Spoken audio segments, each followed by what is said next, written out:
21 मई 1991 श्री पेरुम्बुदुर। कांग्रेस समर्थकों की आंखों में उत्साह, हाथों में झंडा और नारों में जोश था। राजीव गांधी स्टेज की तरफ बढ़ते हैं। रास्ते में लोग माला पहनाते हैं, पैर छूते हैं, फोटो लेते हैं। बीच बीच में राजीव गांधी जिंदाबाद के नारे सुनाई देते हैं और तब 10:19 एक तेज धमाका। चंद सेकंड में सब बदल गया। धुआं चारों तरफ फैल गया। भीड़ तितर बितर हुई। लोग चीखने लगे। जमीन पर पड़े मलबे और शरीरों को देखकर लोग सदमे में थे।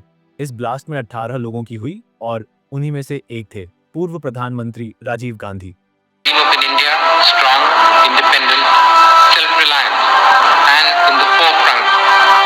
अगली सुबह जब अखबार छपे तो पूरा देश सुन्न था। ये असैसिनेशन इतनी मिस्टीरियस इसलिए थी क्योंकि भारत में इससे पहले 2 हाई प्रोफाइल असैसिनेशन हुए थे। महात्मा गांधी हत्यारा नाथूराम गोडसे मौके पर पकड़ लिया गया। इंदिरा गांधी हत्यारे सुरक्षा दस्ते से ही थे, तुरंत पहचान लिए गए। लेकिन इस बार न कोई हत्यारा बचा, न कोई आई विटनेस कुछ समझ पाया और न ही कोई स्पष्ट सबूत मिला। ब्लास्ट इतना शक्तिशाली था कि वो सबूतों को भी निगल गया। ये एक ब्लाइंड केस था। दोस्तों, आज हम बात करेंगे राजीव गांधी असैसिनेशन केस की। भारत के सबसे complex high profile murder investigation. सब कुछ 21 मई की शाम राजीव गांधी विशाखापत्तनम में चुनावी रैलियां समाप्त कर रहे थे। उन्हें चुनाव अभियान में दक्षिण भारत का टूर पूरा करना था। उनका हेलीकॉप्टर मद्रास अब चेन्नई के लिए तैयार था, लेकिन पायलट ने अचानक तकनीकी दिक्कतें बताईं। कहा गया कि फिलहाल उड़ान संभव नहीं। राजीव निराश हुए और गेस्ट हाउस के लिए कार में निकल पड़े, लेकिन चंद मिनटों बाद वायरलेस पर खबर आई, हेलीकॉप्टर उड़ान के लिए तैयार है। राजीव ने तुरंत यू टर्न लिया, एयरपोर्ट लौटे। वो इतनी जल्दी में थे कि अपने पर्सनल सिक्योरिटी चीफ ओपी सागर को भी सूचित नहीं कर पाए। रात 8:30 PM मद्रास एयरपोर्ट पर राजीव का स्वागत कांग्रेस नेताओं और कार्यकर्ताओं ने किया। वहां से उनका काफिला श्री पेरुम्बुदुर की तरफ रवाना हुआ, जहां उन्हें आखिरी रैली को संबोधित करना था। भारी गर्मी थी पर भीड़ का उत्साह ठंडा नहीं। 10:10 PM राजीव रैली पहुंच गए। भीड़ नारे लगा रही थी, राजीव राजीव, इंदिरा का लाल, देश का कमाल। रैली में एक सांस्कृतिक कार्यक्रम चल रहा था। एक लोकगीत में राजीव और इंदिरा की तारीफ हो रही थी। इसी दौरान राजीव नीचे भीड़ की ओर बढ़े ताकि लोगों से हाथ मिला सकें। उनके साथ सुरक्षा थी पर कड़ी नहीं, क्योंकि ये चुनावी माहौल था और चुनाव में पब्लिक कनेक्ट दिखाना जरूरी माना जाता है। एक महिला संदलवुड माला लेकर आगे बढ़ती है।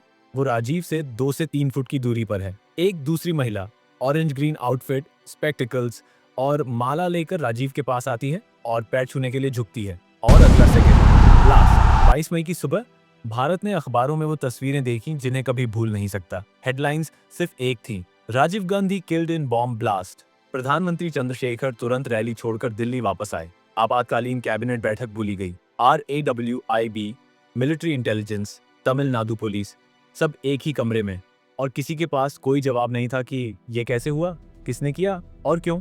ये सिर्फ एक हत्या नहीं थी, ये राष्ट्रीय सुरक्षा की नाकामी थी। फॉरेंसिक डायरेक्टर चंद्रशेखरन उस वक्त लगातार क्राइम सीन मटेरियल को स्कैन कर रहे थे, लेकिन उन्हें एक छोटी सी चीज से बड़ी ब्रेक थ्रू मिली। एक अखबार की रिपोर्ट में ब्लास्ट साइट की फोटो छपी थी। फोटो में भीड़, धुआं, अफरा तफरी और जमीन पर पड़ा एक टूटा हुआ कैमरा।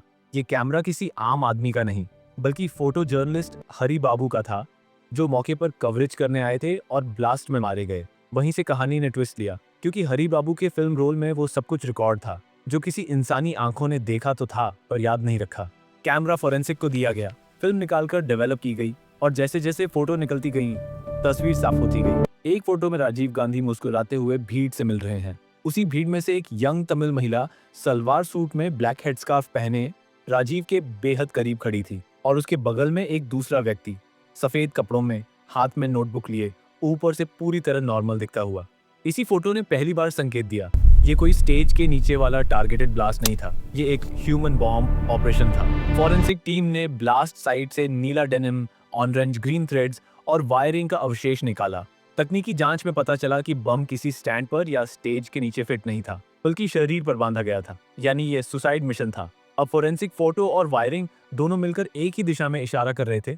फोटो में दिखी महिला ही बम्बर थी।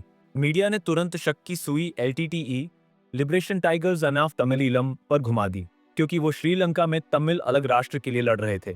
PM ने रॉ चीफ से पूछा, क्या ये फॉरेन कॉन्स्पिरेसी थी? रॉ ने साफ कहा, नो फॉरेन कॉन्स्पिरेसी।